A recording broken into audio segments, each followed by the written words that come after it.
Oh, yes. Hello, hello, everybody. It is Friday night, and we are here with the one and only Dr. Audrey Yoon. Hey. Thank you so much for being here tonight. I just want to go ahead and go live on Facebook for a second before we start.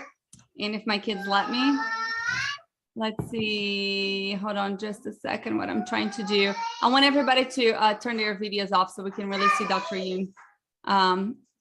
Very good in our screen. There you go. Thank God it's Friday. Yes. Tell us in the chat box where you're from, where you are. And did you share it on the professionals page? Not yet. I'm working on it right now. Okay, so let's do that really quickly because we have a very important announcement for everybody before we start. Let's see. Okay. Oh, there it goes. It's showing that we're live now. Let me turn myself down. I'm listening to myself. How's everybody doing? Tell us over here. Oh, Ohio. Where else are you guys from? All right, let's see. Go ahead, group. Okay. Oops, I posted in the wrong group. Sorry. I'm posting in the wrong groups. Renata. I just want to tag everybody from our group really quickly so they join because this is a very important announcement that we have, and I don't want anybody to miss it before we start our live. And then we're going to get off of Zoom, off Facebook, guys. So this is a special for our wonderful members. Okay, we're ready. There it goes. I got it, Ange. Okay, thanks. Awesome. All righty. So I am going to start by introducing our wonderful speaker. Let me open up what I need. Here we go. Ta-da! Dr. Yoon completed her orthodontic and pediatric dentistry residencies at the University of California, Los Angeles, UCLA, the nation's preeminent program of its type. She also earned her Doctor of Dental Surgery and Master of Science degree, completing extensive research in obstructive sleep apnea at UCLA. Upon completion of her dual specialty degrees, Dr. Yoon was invited to join UCLA's School of Dentistry as a clinical faculty. She is also an adjunct assistant professor of Stanford Sleep Medicine Center at Stanford University, an honorary assistant professor of orthodontics at the University of Hong Kong, an adjunct assistant professor in orthodontics at University of Pacific, and a clinical associate faculty at Tufts University School of Dental Medicine. She is also a co-director of Pediatric Dental Sleep Mini Residency Program at Tufts University. Using state-of-the-art technology, Dr. Yoon is committed to achieving clinical excellence and ideal case results. She's an Invisalign VIP Platinum provider, which is only, I do not know how to say that word. Thank you. To the top 1% of Invisalign doctors. Dr. Yoon's field of expertise includes the effective utilization of orthodontic temporary anchorage device, TAD, to minimize surgery and maximize aesthetic successful outcomes. Dr. Yoon is a collaborative team member at Stanford Medical Center in the sleep apnea research. She has developed a pioneering distraction osteogenesis maxillary expansion dome technique for the treatment of obstructive sleep apnea and has co-authored chapters in several leading ENT textbooks. She's one of the leading orthodontics to perform the surgery-first approach for orthodontic surgeries and has developed its application for maxillomandibular advancement, MMA surgery for OSA. She's also an expert in customized sleep oral appliances and early interceptive orthodontics in children for craniofacial growth modification. She's also a proud mother and a loving wife. Dr. Yoon, she's a firm believer in strong family core values. She carries this philosophy into her practice, giving her patients the care and attention they deserve, just like a part of her family. So I apologize to everybody that we had to cut her bio because she does everything. We love Dr. Yoon. We know how incredibly busy you are. Thank you so much for being here. So first, I know today's topic is expansion and growth modification protocol. But before we really start, we are here live on Facebook because I want to give her the opportunity. Kids, please. Sorry. So let's talk about, oh my gosh, Zoe, do not make him scream. Oh, you got it? Is this me that's sharing the screen? I am actually You sure. got it? Awesome. All right. So let's first talk about the World DentoFacial Sleep Society. What were we missing and how is this incredible society going to fill the gap? So thank you for amazing, lovely introductions. As hopefully everybody knows me now, my name is Audrey. Let's talk about a little bit about dental sleep medicine. So, I mean, right now, the dental sleep medicine field, I mean, I've been in this field for like over 10 years, but like the past, I say 5 to 7 years, is growing exponentially. Now, like everybody talking about it, but there is no guideline, like still very like Wild West. If you're looking at the medical organization, there is a American Association of Sleep Medicine for US, and then internationally, there is a World Sleep Society. But for dental medicine, we have American Academy of Dental Sleep Medicine, like ASM, but it is only for US and mainly just focus on the oral appliance. And there are so many countries where there is no established educations, no guideline for the dental sleep medicine. And then a lot of countries just, they don't know where to start. And so the Global Society for Dental Sleep Medicine was very, very needed. So I'm excited to announce that we launched the Dental Sleep World DentoFacial Sleep Society.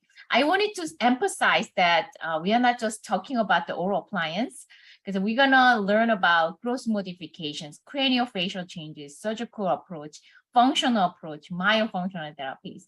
So I named it not just World Dental Sleep Society, I named World DentoFacial Sleep Society.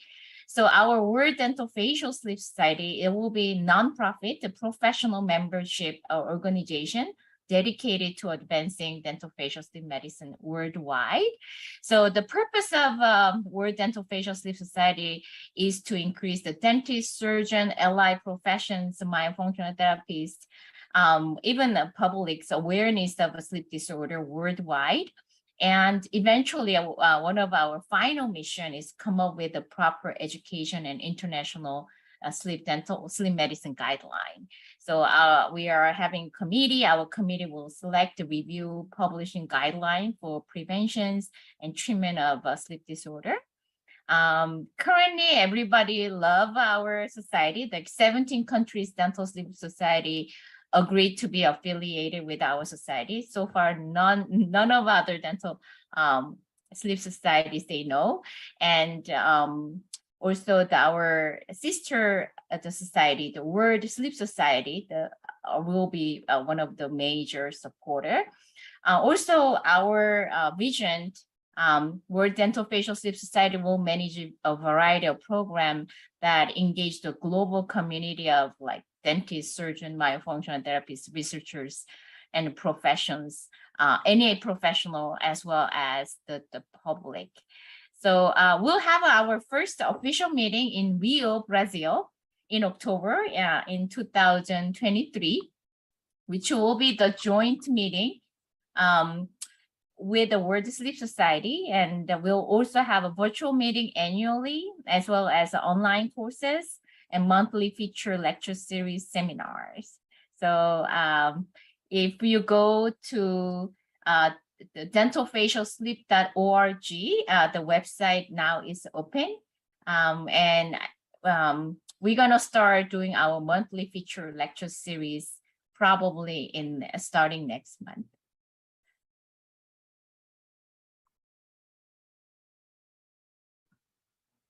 Oh, so exciting. I think I just took my video off. I don't know what I'm doing. I've pushed too many buttons all at the same time. Clearly, I'm not good at this. Oh, that's great. This is so wonderful. I'm so excited. And I know Renata is super pumped about being in Brazil too. Yes! Although you're not saying you're going, but I'm going. I want to go. Yes, I want to know who's going to be in Brazil here. You guys let us know in the comments. I'm definitely going. So we're gonna have a joint party. So we're gonna have a first party, lunching party on the beach house in Rio. I remember Dr. Sally talking about that. We just reserved the gated because it's also we want to be safe, so it's very like a safe gated big huge beach house. We already secured the venue, and yeah, we're gonna have a big party, luncheon party as well. But we also gonna have like amazing courses, all the global leader worldwide, and then also from all different specialty. Oh my goodness, Marissa's saying, see you in Brazil. Yes. Yes, and then we are talking, we are still speaking with the Brazil myofunctional, like a therapist group. So hopefully we're gonna have a huge luncheon party. So please come. Time to have a party. We know how to. Definitely. How exciting. And we are so proud that you decided to launch this and let everybody know about what's going on first on Airway Circle. Thank you. Thank you so much. I really hope that everybody here listening, we have about 30 people on Facebook right now. I hope you guys join. I mean, this is so important. They're doing such a wonderful job that needs to be done. Wonderful work. So let's start with our webinar. Who is ready? Anybody on Facebook? If you guys are members, go into the member area and you can get the link to join. We are leaving Facebook right now. So thank you, everybody. Have a wonderful night. Let's stop the live stream. Ta-da. All right, let's start with our first question.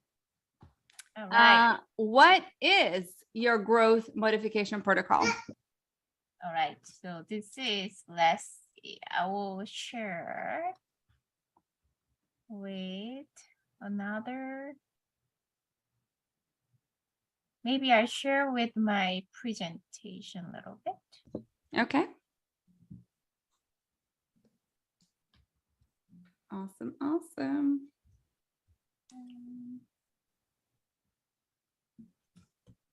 That is so exciting. I remember whenever I was at Stanford, you guys were talking about getting a house, and I'll be everybody's translator. I'll make sure everybody stays safe.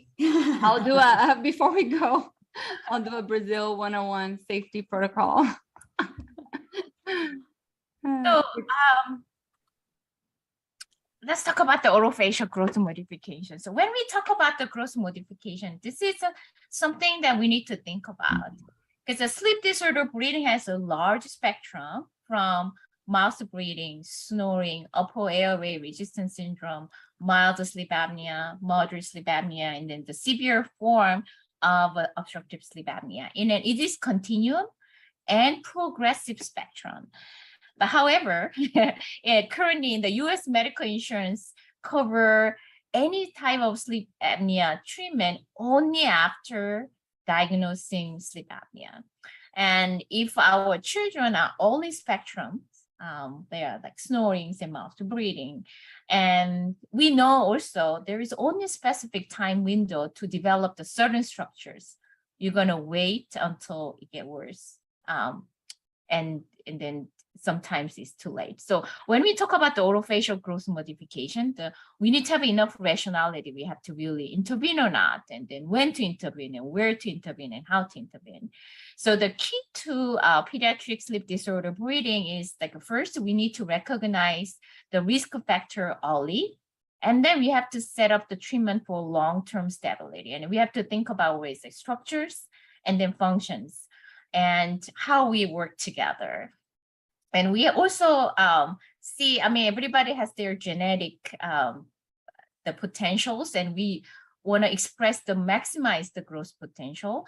And while we are maximizing the growth potential, we want to make sure that improve the muscle tone and response. So we want to make sure that function is getting there, so that our goal is to promote the positive orofacial growth.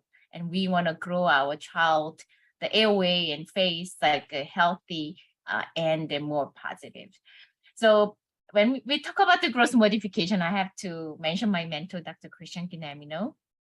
Past years, his passion was look for preventive treatment for sleep apnea. That was his like the last 10 years of work that like Audrey, sleep medicine is a preventive medicine. And he has to pressure me that like, Audrey, you need to come up with a growth modification protocol for children. And like a lot of times, like we don't have enough evidence. I think nobody gonna read my article, nobody gonna listen to me, or I don't know it's gonna be published. And then they say you need to start with something, some guidance and some starting points so that we can proceed and build more evidence from there. And I thought that because there's still, see, like when we're talking about publications, if there is not enough evidence, if we're talking about the opinion piece, it's really, really hard to publish. But I just came up with a kind of rough the protocol where I divided to 5 different stages. So like a preschool, primary dentition age, and then early mixed dentition, late mixed dentitions, adolescent, post-adolescent stages. And then even though there is no direct evidence in orthodontic, like long time, we've been studying anatomy and craniofacial growth and development forever. I mean, we had a full curriculum for 4 years of our residency. Even though we don't use it, we learn a lot. So I came up with this pediatric growth modification protocol based on our literatures that how we can maximize our growth potential and how we can change the trajectory of the growth so that we can direct our growth more favorable, and which structures, when is the best time to approach. And if we miss the opportunity, what is the another alternative, and how we can work with the myofunctional therapists and surgeon together. So I kind of proposed this for a few times on the World Sleep Society. And I don't know, it's like Dr. David Gazal and then the Dr. Kushida at the Stanford, they think that, yeah, it's the time to publish the article. So actually they're like strong supporters and want to be a co-author to the protocol. So right now we are in the process of a publication to the journal Sleep. But getting a brief look at the guideline, I divide into 5 different developmental stages, like using chronological ages, dental stages, and cervical vertebra we call skeletal ages, and then point out the characteristic of skeletal growth of each facial complex that's relevant to airway growth. So we talk about cranial base, nasal-maxillary complex, mandible, lymphoid tissues, and the functional.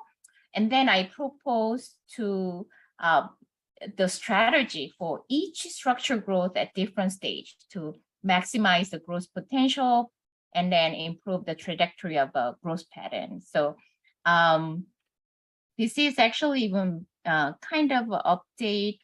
So if you wanna see, myofunctional therapy, Alicia Paskey, Yes. she helped me for the functional part. So let me see. So if you're looking at Wow, help me for this little functional this part. is amazing. Yeah, so we're talking about the breathing, sucking, like swallowing coordination at which ages, and what is our goal and how we work together. So it's a kind of whole day if I talk about. Yeah. Yeah, we actually we learn a lot. That we kind of mini literature review, and then we see, like for example, maybe I will point out certain things, like if you're looking at the lymphoid tissue, like adenoid or tonsils, they also have their own growth curve. So if you're looking at the adenoid, their peak is age of 10 to 14, and then tonsil, the peak of 3 to 7 years old. Wow. And interestingly, the tonsils, the size is also, it goes the same of incident of pediatric sleep apnea incident. So it actually have the same graph. So when the tonsil kind of shrink, also we see the sleep apneas, the ages also reduce together. Reduce. Well, that should tell you something right there, people. And then, for the mandible, like for example, mandible growth is very tricky because a lot of orthodontists, like even during home my residency, we learned that if you want to grow the mandible, if you want to use a functional approach, you need to use for during growth spurt. So we thought that like class 2 corrector, we thought we need to use only like when they hit the growth spurt. So we wait like age of like per se 12 for the girl, like 11, 12, 10 to 12 for the girls, and then 12 to 14 for the boys. But because we look at the mandible growth spurt only after age of 7. Now I'm looking at their mandible. You know when the mandible grow the most? No. After birth, the first year. The first year after birth, mandible grows 17 millimeters. Average 17 millimeter first year. And even then, like a first 6 months. And then second year, mandible grow about like 9. And then third year, they grow 7. And then 5. And then after age of 7, mandible in average, I'm talking about average, 2 millimeter per year. They grow after 7. So they got plateau. Wow. They have what we call juvenile growth spurt, which is like about 10 to 12. It's like slight. And then when they go to growth spurt, 12 to 14, they get a little bit more. But we are talking about instead of 2 millimeter, they grow 3 millimeter or like 3.5 millimeter. And we are just focusing on like 1 more millimeter. But actually, if you're looking at the big pictures, there is so much you can do if you actually start early. So we are actually adding in our article, but currently, you know the pure Robin sequence, which is very, very small mandible. Currently in US, what they do is they call distractional stereogenesis, because those kids, when they are born, they cannot breathe. So when they are born, they just put them on ICU. And then like they just usually put the tongue out or bring the chin to like a literally holding, or they just put them in sedation until they get surgery because they cannot breathe themselves. And we call it mandibular distraction, where they cut the lower jaw and then they increase. But in Europe, in Germany, what they do, they're using the appliance. Looks like a obturator, for the cleft patients. Like they fill the palate, but then they're adding a little more the plate behind, so that the plate kind of pushing the lower tongue and lower jaw forward. And actually the Stanford, now we are using that appliance. The whole US, the Stanford is only hospital. We are using those, we call AOP. And instead of the jaw surgery, if we just need to use those oral appliance only first 6 months after they are born, they don't need the jaw surgery, and they just catch the trajectory of a mandibular growth. It's amazing. Wow. And I think it is possible because that is the best time. And when they're born in their first 6 months, that is the best time that when you actually properly apply the proper appliance, you can actually do a lot of results. But we don't do that. That age for everybody, only for those like a severe syndrome. But they tell us a lot of things, that this is a huge area that we need so much potential. So in the futures, if we know that they have a sleep apnea gene and their small mandible, we know the whole family gonna have a sleep apnea. Maybe those patients, we actually act early for very young age to get the best result. But that is actually like I have a question. Yes. What is going on in the first year? What are the things that are retracting this mandible the most, or slowing down the growth of the mandible the most during the first year? So the first year, because the first year, what happened is that we need to have a teeth. So their mandible actually grow quickly to accommodate the teeth.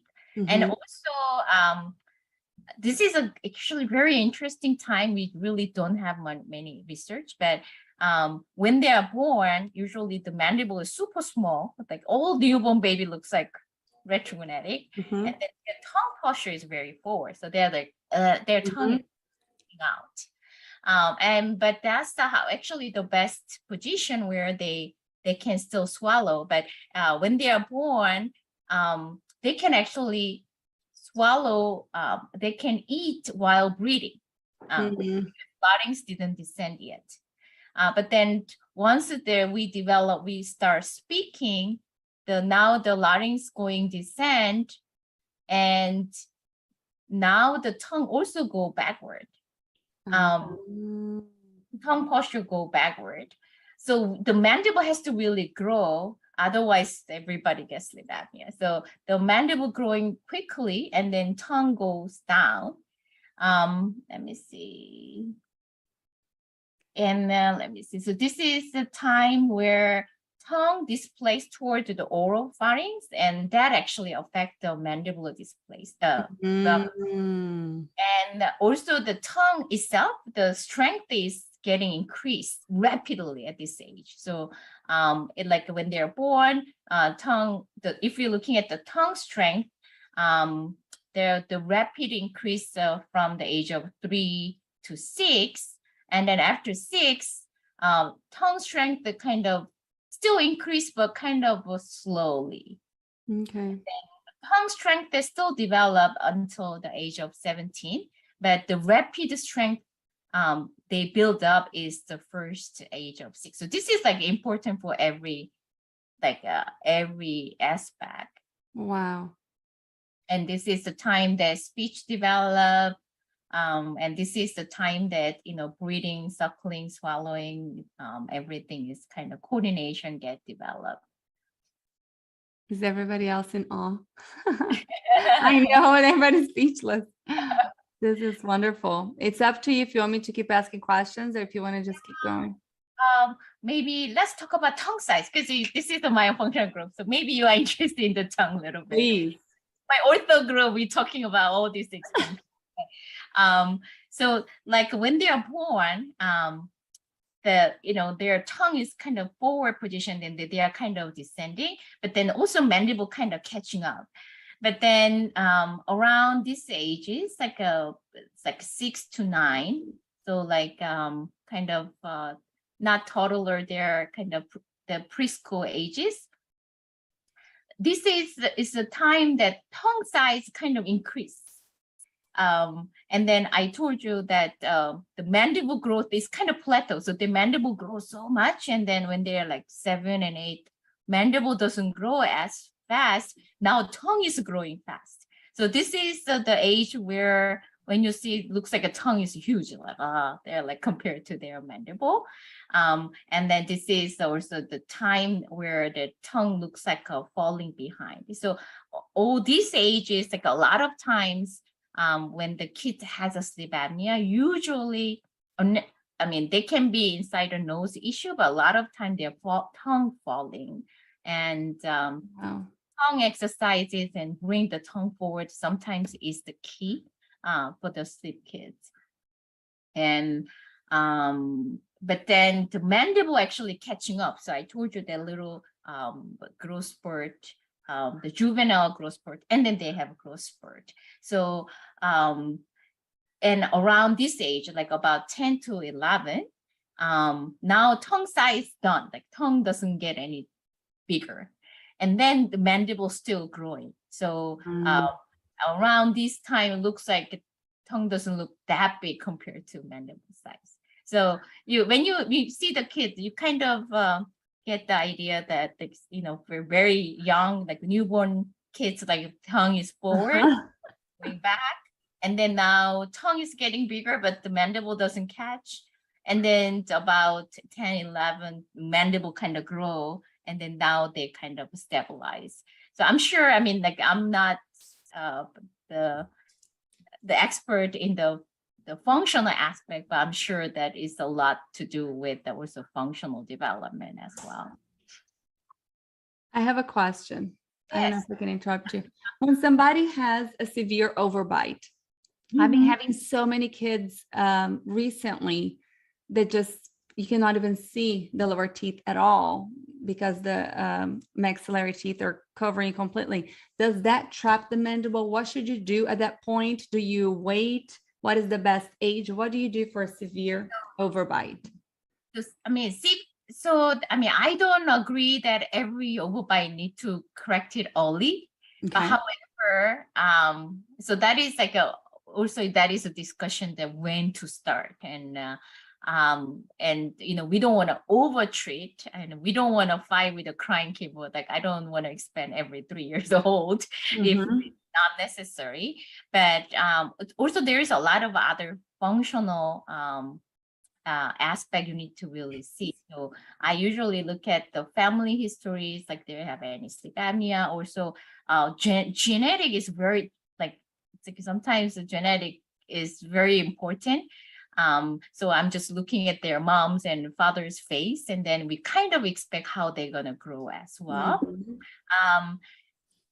The overbite is tricky because a lot of orthodontists, actually there's one article in the orthodontic article we call bimaxillary expansion article by Stacy Coe, and then when we using the upper and lower expansion, we call bimaxillary expansion, the technique, a lot of orthodontists using that article and then criticize that it actually you're gonna make a sleep apnea worse if you do that. Because if you're looking at that paper, they have a mild sleep apnea and then severe sleep apnea. And then when they're using the bimaxillary expansion for the mild sleep apnea case, and if you're looking at sleep apnea, actually get worse. But then, because you're looking at only that data, but if you're looking at the whole pictures, if you read, really read the whole article, so they tried to find why they got worse. And then they found out that those cases we call brachyfacial, like a low angle cases, which is like a deep bite cases. Yeah. Those cases, if they just do bimaxillary expansions, doesn't really work that well. And then actually have a little bit dolichofacial, which is a high angle case, when they use expansion work.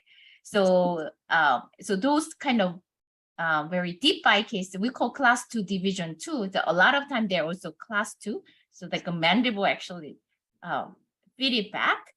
And then those cases, like the expansion doesn't work. I mean, basically that the paper was telling you, but think about it.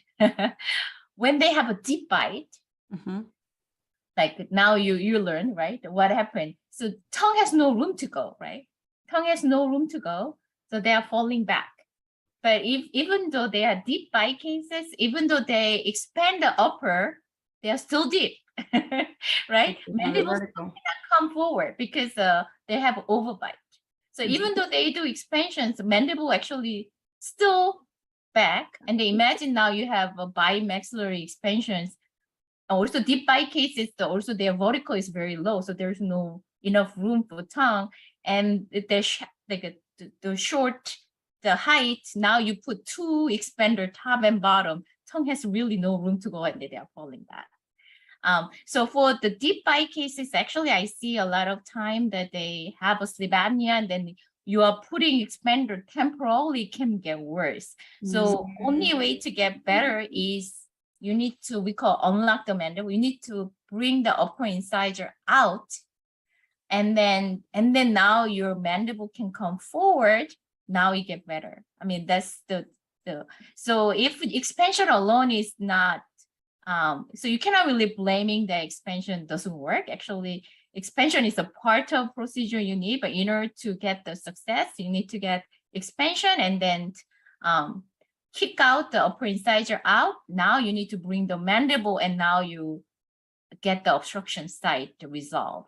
So like if you're looking at, you see, am I sharing the? Yeah. Yeah, so when I put the mandible, I put this one basically everywhere here. That it's important that you don't need to really put the appliance, but at least you need to unlock the deep overbite so they allow the mandible grow. Otherwise, you are not done on the gross modifications. And that's why like they criticize, oh, expansion doesn't work. because it's not just like you throw one appliance and it works for everybody. You have to see where is obstructions, and then in order to get obstruction, where you need to get there. So the deep bite case is very tricky, and sometimes there's the case that we don't get a lot of good outcome right away. Mm-hmm. But I mean, depending on the cases, doesn't mean like every bite case you need to treat. But if they have a sleep apnea in the deep bite cases, I recommend full treatment. So my phase one always include full. I don't just do the expansion. I do expansions and then either baby Invisalign or some braces to kick out the upper incisors and then bring the mandible forward to get the ideal jaw. Depending if they are primary teeth on the upper anteriors or permanent teeth, do you choose between braces and Invisalign based on that? I mean, that's a really personal choices. Okay. But now I use more Invisalign for the smaller kid. Is because especially the primary dentition, brace is tough for the primary dentition. Like, because when we do the primary dentition, it's not just straightening. We have to, we call primate spaces. We need to create a space between the baby teeth because their permanent teeth is going to be a lot bigger than the baby teeth. So I like to kind of develop the arch so that we have a space for all the permanent teeth to come out. So after expansion, I have to bring all teeth forward and develop the whole arches. And with the braces, it's easy to straightening, but making the spaces in between the teeth is tough. I mean, mechanically, I have to put some open core every single between the teeth. And then also baby teeth, they have more inorganic substance. The enamel itself of the baby teeth are different. So bracket always come up very easily. And sometimes the baby teeth, especially that have a sleep disorder breathing and they grind their teeth, like their teeth are very small, the same size as a bracket. Sometimes it's just mechanically tougher. And I thought that kids cannot wear Invisalign. Surprisingly, they do better than adults. You think the adult has some more excuses. They have to go potty and they have to go and drinking. But actually, kids, that once they become their routine, they have actually very routine. So once you become routine, actually, I get the better result. But I mean, everybody's different. It's very personal choices. Amazing. We have a couple questions here. Chris is saying that she has a 12-year-old with an overbite, 90%, and the orthodontist said they want to wait for braces because of growth of mandible. 12 is I mean, even old school, 12 is the time to grow the mandible if you want to. That is the growth spurt. Yeah. Right. You can keep going, or I have so many questions right now. You want me to talk about more, or you have more questions that I can answer? I have great questions, but I mean, I have some questions, but we are really enjoying this enjoying this chart. This chart's amazing. What else? Also, this is a little bit, I'm not sure. So the Lisha helped me, but we're talking about the reverse swallowing pattern, like mature swallowing, we call tongue thrust habit, and those is also very controversial. So I mean, this is maybe is wrong. So please let me know, because we are still in the process of finalizing our publication, so we have still chance to change. But I think because I have to read the old article, that if you're using the pacifier, I mean, currently, we recommend to discontinue before age of 18 months. I don't know where the number coming from, but somehow if it's lesser than 18 months, their jaw development and then teeth development, they are very soft enough that some of them come back. But if but also depending on how severe they are using and how like strongly they suck. But so that is something that people ask all the time. Like my like parents always ask when to quit. Like give me the critical time, and I usually the 18 month is a magic number that you gotta stop before this age. Awesome.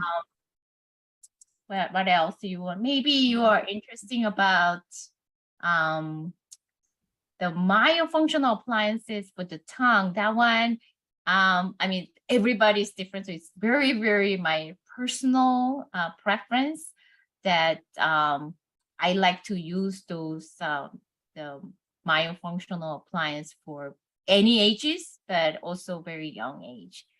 So if I'm using those like a heavy class 2 correctors or functional appliance for to grow the mandible, as we learn, we want to use for, if we already past the age of 7, we want to aiming for the adolescent age, which is like 12 to 14, right? So if they're like 7 and 8, 9 years old, I mean, if they have a sleep apnea, I throw the class 2 corrector anytime. But if they're not really, they don't have really symptom, but they are small jaw, and then I usually use those myofunctional appliance, so that try to get the tongue habit and the proper function so that mandible can grow naturally. But in order to do that, again, you need to do expansion first. Okay, expansion, and then kick out upper incisors so the mandible has a room to come forward, and then we do proper functional appliance. So we use like, sometimes I use myo braces, healthy start. Those kind of help to guide the tongue where to go at nighttime. I know myofunctional therapist is wonderful, but while the child is sleeping, they cannot really control their tongue. So daytime, I recommend to do myofunctional therapy, but I also recommend to use those the functional appliance at nighttime so that the mandible can grow. And I have a lot of surprising success story, but I know some doctors that advertising that is the only thing you need. You never need a braces, but I never had really good cases that if I'm using only those myo braces or healthy start only to correct everything, it's really hard to do. It's you ask a lot for the kids. So I'm just using it more kind of functional restoration at nighttime while they're but I'm not expecting like whole dental changes with appliance. What is the oldest age that you would choose one of these functional appliances versus going into expansion? So to me, functional appliances, additional appliances. So I'm not using, so all my patients need the regular expanders and all other treatment, and then functional appliances is kind of my functional control tool. So it's in addition, unless the kids are like really small, they are like 3 years old, 2 years old, and they cannot even they don't look at my eyes, and or the parents not ready financially or emotionally. But then you see they need help, then those cases I actually give for those myofunctional appliances. But and then also I use for even adult, for the tongue thrust, those the tongue habit patient for adult, I do Invisalign to control the vertical, and then I throw them wear it nighttime so that they can do. And they also, I recommend to do myofunctional therapy in daytime, but also I ask them to wear nighttime. So like I use all ages pretty much. Wow, that's amazing. I just know that there's sometimes whenever we refer patients, I've had 6 or 8 year olds or 9 year olds that were recommended the functional appliance only, and some of them were so transverse deficient, and I'm like, oh my gosh, at that age I just want you to just go ahead and get something else in there to push this growth a little bit faster. But who am I? I'm not an orthodontist. So this is good to know they use both. I use also Invisalign for a very young kid. I think also one of the common question that Invisalign really gets skeletal expansions. Yeah. I think it does for very, very young kids. Because a very young kid, like we're talking about 3 years old, 4 years old, Mhm. I don't use a rapid expander anyway. So even though I use a rapid palatal expander, my expansion protocol is very slow because that age, their suture is so malleable. It's so Mhm. I do slowly, and even we do slow expansion, like all suture respond. So if for the kids is that young, I think Invisalign will still work. But even the age of the patient already hit the age of 8 and 9, we don't get that much scalar expansion. So I'm a professor at the University of Pacific, and UOP is one of the school where the Invisalign developed. So we do a lot of intensive Invisalign treatment at the UOP, and we teach and we do study. So we actually look at the Invisalign versus rapid palatal expander for the phase 1. And then we see how much skeletal expansion. And because sometimes if you're just looking at the teeth, looks like we get beautiful skeletal expansions Invisalign only. So we actually look at our data, and then we found out that Invisalign alone doesn't get enough skeletal expansion compared to rapid palatal expansion. But our age was, even the phase 1, our age was like 10 years old. But clinically, when I'm looking at 3, 4, 5 years old, I think we get some expansion. But the other phase 1, like if the patient is already like 8, 9, 10 years old, the Invisalign still get a lot of expansion, but not as much as the scalar expansions. So the Invisalign came up with a new expanders. Now they had a first the first study in Canada, and they're gonna do another round of a study. So what they made was a direct printing expander. It's like an Invisalign, but it covered the palate, and then it covered the teeth and it covered the palate, and it's a direct printing.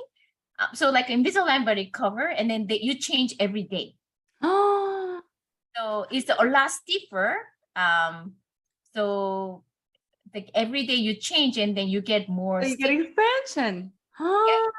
So they are doing expansion for direct printing stiffer material.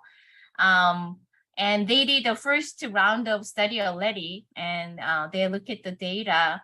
They still see about 6-degree tipping of the first molar, but they got some scalar. So now they're adding more torque and tip so that the teeth doesn't get tipped. So now they are launching the second editions. Right now it's only for few provider to get the study, but are you doing it? Stay tuned. So I will participate in the second round when they come up with so they enhance, and then second round I think they're gonna get some US doctor, because US is hard to do any study. Yeah. First. How exciting. I mean, right? That works. It will be so much easier. We don't have to fit the band and like, I don't want to do it. So, Wow. Yeah, oh my goodness. So they actually make it stiffer, and if that works, we can do like so much easier for any ages, and then we get more scalar expansions and no more impressions, no more feeding band, no more turning. Wow. I mean, that key, my child almost swallowed that key twice already. That's one thing. And then this is not Invisalign, but there is some other research out there. Also, there was a class 2, we call it like a twin block. That is what they're using. But the twin block or bio block, they're like bulky and so painful. And then has to be very bulky because have to have a good retention, has to be not breakable. But now, because we're all using now 3D scanning and 3D printing, so we are actually also kind of doing some study at the UP, that the direct printing of the BioBlock, but it's small. Okay, now we are using the nylon, not the acrylic. So it's a thin but very stiff. So we are also studying. So maybe those mandible advancement, so those like appliance can be very small and easy to use. Wow. And no more bending, no more, painful. I mean, That it's is the future. it's a coming. So exciting to hear that. I know that we have a question in the chat that Angela is going to ask, but I had a quick question about increasing the vertical. I have seen some orthodontists put this material on the occlusals of the teeth. Is that what they're doing? Increase vertical for? Whenever they put like this composite material or something on the occlusal surfaces of the teeth, is that to increase the vertical? Is that also to untrap the mandible? Oh, Or no, no? those usually when they have a deep bite and then upper teeth hitting the lower braces. So they keep breaking the bracket. Is that why? Yeah, usually they add the little occlusal bump so that upper teeth cannot break the lower bracket, and then while the teeth are aligned, then because usually when they have a deep bite, the lower teeth are kind of extruded, so we need to kind of bring it down. But while we are bringing it down, you need to have a occlusal, or they have a cross bite. Like you have an underbite. I have an underbite and I need to jump the bite. Your upper teeth gonna be hit. It's not gonna jump. So then we add the vertical so they can jump, and then they bring it down. Awesome. I was wondering that. Thank you. Angela. Yeah. Oh, that's great. I wanted to ask this next question because I fit into that category. I'm getting my buttons put on for Invisalign for round 2 because I still want some more movement. And, when you know, so you ask for more torture. But what ages are appropriate for the new Invisalign expander? And are they for adults also? Oh, no, that is for kids. So we want kids only. So yeah, instead of expander. So initially their thought process was like Invisalign was good enough. You don't need expander, because with the Invisalign we can expand quite a lot. But then now they are questioning the Invisalign expansion is really skeletal versus non-skeletal. So we did a study and then we found out not that skeletal, but also that a little bit older age group. So now they want to have more skeletal expansions. So they're gonna use those direct printing heavy duty expander. You change every day for like 1 month or 2 months. So that once you get the expansion, then and the rest of the teeth will be still Invisalign. But just instead of expander. So I think the timing will be same as the regular expander age. So probably up to age of 11 or 12, 13, maybe. It's so exciting. Wow. I have 2 more questions and then we're done. Is that good? How do you decide if a child needs expansion first versus a referral to an ENT to address enlarged tonsils and adenoids? Yeah, because I recently published the article where after expansion the adenoid and tonsil shrunk, and actually the data, I didn't really expect that much the shrinkage, to be honest, because in my practice, maybe I say 5% of my patient end up canceling their adenotonsillectomy, and then maybe I say 15% I see like visually smaller. So that was kind of my estimated number when I did a study, and then like, oh my goodness, like we shrink a lot more than we thought. But then at the same time, I don't want other people misuse my paper that tonsillectomy is not necessary. Actually, that's absolutely necessary. Even though our data show amazing result, adenoid shrink only like 17%. and then tonsil shrink about the 30%, and still sometimes it's not enough. So I think it's have to go by case and then see the severity of the cases. If I see 3 years old, 4 years old baby who come to me that like severe sleep apnea or very symptomatic, like, and you see it affecting their cognitive behaviors, and they are like wetting the bed and they have so much behavior issue, you just go to get the adenoid tonsil removed, and then you get the instant result. Because also the neural development is the first age of, 0 to 6.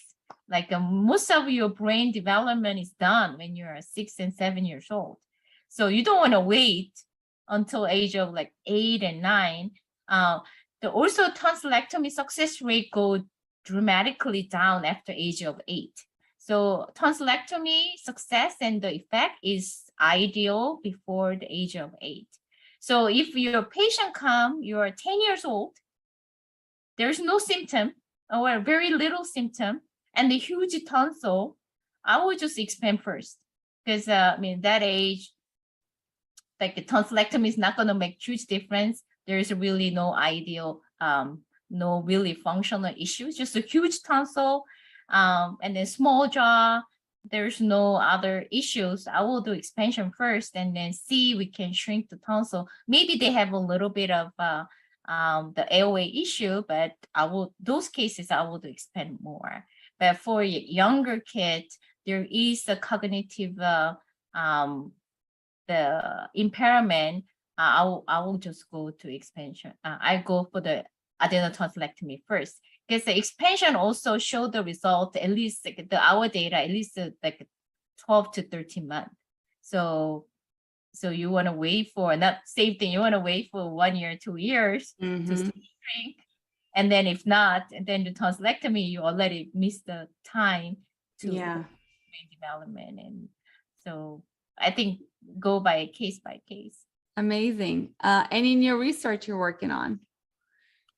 Some besides what you just talked about, the Invisalign one. I do some oral appliance expanders. Something that you guys are gonna be interested in. So me and Sorosh and Tracy Trent, some amazing pediatric dentists. We are doing some the labial frenulum, the grading system for all different ages. Oh my gosh. So I know, so we came up with a tongue grading tool, the grading. When we're looking at the labial frenulum, what I see is different ages. We need to have a different grading system, because when they are newborn, like it looks like everybody has a tie. And then when they have a primary dentition comes, and then they have a permanent incisors comes, you see the labial frenulum actually go up. So we divide it to primary dentition, mixed dentitions, and then like a permanent dentitions. And then we actually measure the labial frenulum, and we're gonna have our own bell curve. So and then so at that way you see like, oh, you are age of 3, and now you're like a little bit low, but you have a 30% chance that goes to grade 2 when you reach to age of 10, or you have like 90% of chance that it become normalized or something, So we are right now, we already have a data we are analyzing, and anybody volunteer to collect. We already have a data, but we'll come up very soon. We already have data. We just need to put it together and then come up with the labial frenulum. Wow, how exciting! Well, how do you even have time for you? I know that was the last question that Angela had. What do you do to relax? Do you? Is that even in your vocabulary? I know. That's always a problem.